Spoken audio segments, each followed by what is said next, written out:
فَإِذَا قَرَأْتَ الْقُرْآنَ فَاسْتَعِذْ بِاللَّهِ مِنَ الشَّيْطَانِ الرَّجِيمِ۔ قرآن کی عادت ہے بعض دفعہ اچانک ٹاپک چینج کر دیتا ہے، تو ہمیں تو یہ لگتا ہے کہ اس میں ربط نہیں ہے، لیکن چونکہ قرآن واعظ و نصیحت کی کتاب ہے، واعظ و نصیحت کرنے والا آپ کے احساسات اور جذبات کا خیال رکھ کے ٹاپک کو چینج کرتا رہتا ہے۔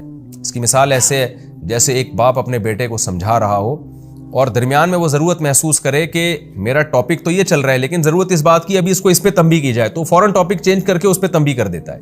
تو اب چونکہ قرآن کے مضامین بھی بڑے اٹریکٹیو ہیں اور انسان کو اپنی طرف مائل کرتے ہیں، لیکن شیطان بیچ میں رکاوٹ ڈالتا ہے۔ شیطان اس قرآن کو آپ کے دل میں نہیں داخل ہونے دیتا، اور شیطان وسوسے لے کر آتا ہے کہ ایسا تو نہیں کہ اللہ کے یہ سیاسی نعرے ہوں کہ تم توبہ پر قائم رہو تو تمہیں پاکیزہ زندگی ملے گی اور تمہیں آخرت میں بہت بڑا اجر ملے گا، ایسا تو نہیں یہ سیاسی باتیں ہوں۔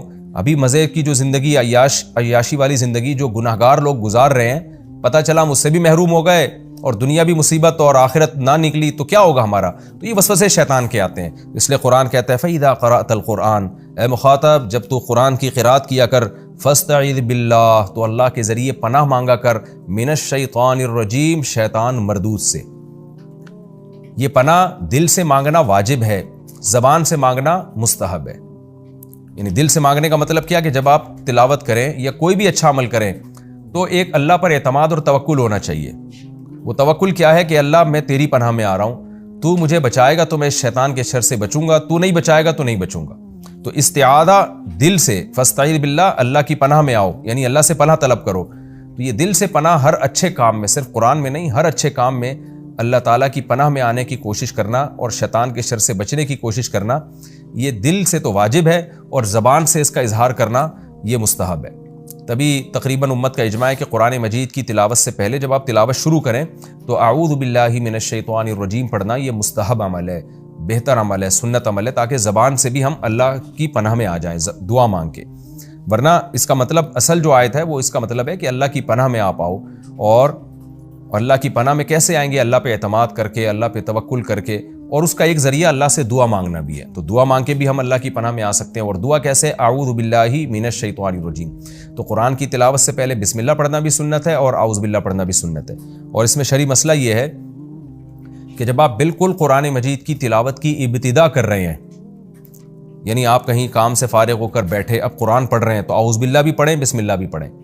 لیکن اگر آپ قرآن کی تلاوت شروع کر چکے ہیں تو پھر بیچ میں جب کوئی نئی صورت آتی ہے نا تو پھر صرف بسم اللہ پڑھیں گے، اعوذ باللہ نہیں پڑھی جائے گی۔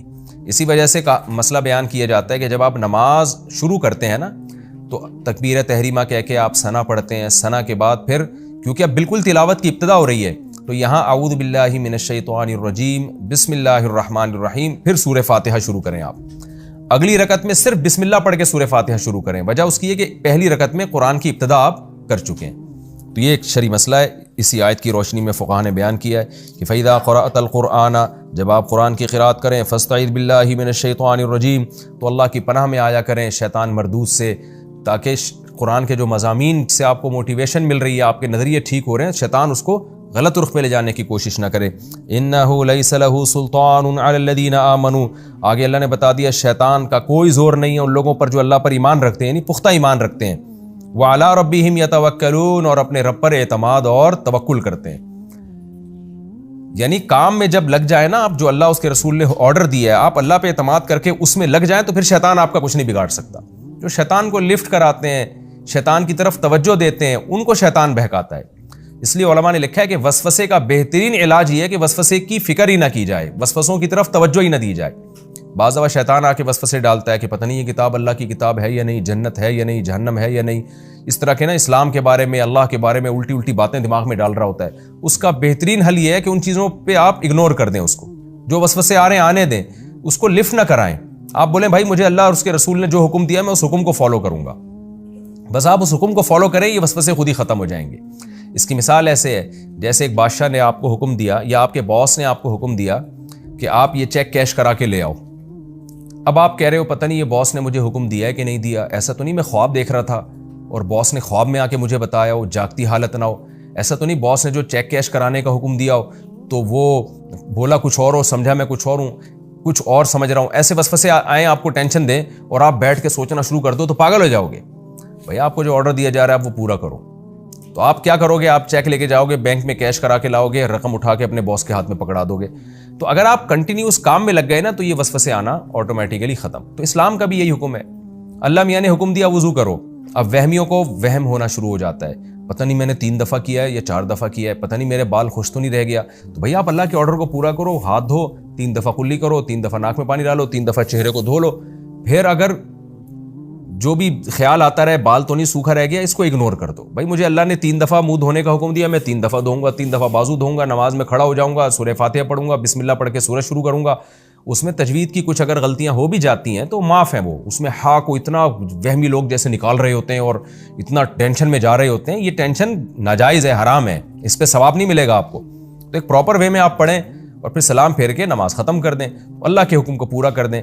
تو وہم کا سب سے، وسوسوں کا سب سے بہترین علاج یہ کہ اللہ نے جو آرڈر کیا، جو آرڈر دیا اس کو جلدی جلدی آپ پورا کر دیں تسلی کے ساتھ. تسلی کا مطلب یہ کہ جلدی میں بگاڑے نہیں اور اتنا سنوارے بھی نہیں کہ وہم کے مریض بن جائیں.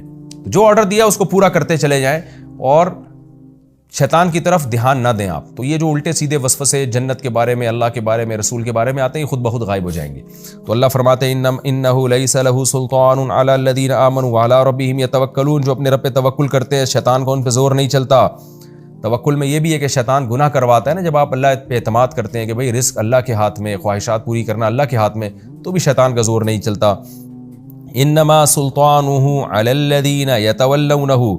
شیطان کا زور صرف ان لوگوں پہ چلتا ہے تو شیطان کو اپنا دوست بناتے ہیں. دوست کا کیا مطلب ہے؟ شیطان کی باتوں پہ دھیان دیتے ہیں، غور، چاہے وہ وسوسے کے درجے میں شیطان دل میں بات ڈالے یا واقعی کوئی برائی مزین کر دے، تو اس کی باتوں کو غور سے سنتے ہیں، توجہ دیتے ہیں، تو پھر شیطان کا ان پہ بس چلتا ہے. تو آپ شیطان کی باتوں پہ غور ہی نہ کریں.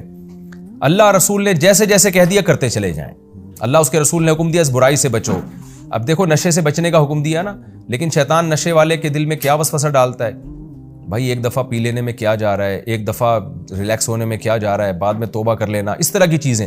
تو جو ان باتوں پہ دھیان دے گا وہ وسوسے میں آ جائے گا، وہ برائی میں آ جائے گا. جو کہے گا بھائی مجھے اللہ نے حرام کیا ہے نا گناہ، تو بس حرام کر دیا، میں نہیں جاؤں گا اس کے قریب، وہ بچ جائے گا ایسی چیزوں سے. تو اللہ نے اسی کا فرمایا کہ جو شیطان کو دوست بناتے ہیں، یعنی اس کو فالو کرتے ہیں، اس کی بات کو سنتے ہیں، تو شیطان کا زور انہی پہ چلتا ہے. والذین هم به مشرکون. اسی طرح جو اللہ کے ساتھ شریک کرتے ہیں نا، توحید میں کامل نہیں ہوتے، ان پہ بھی شیطان کا زور چلتا ہے.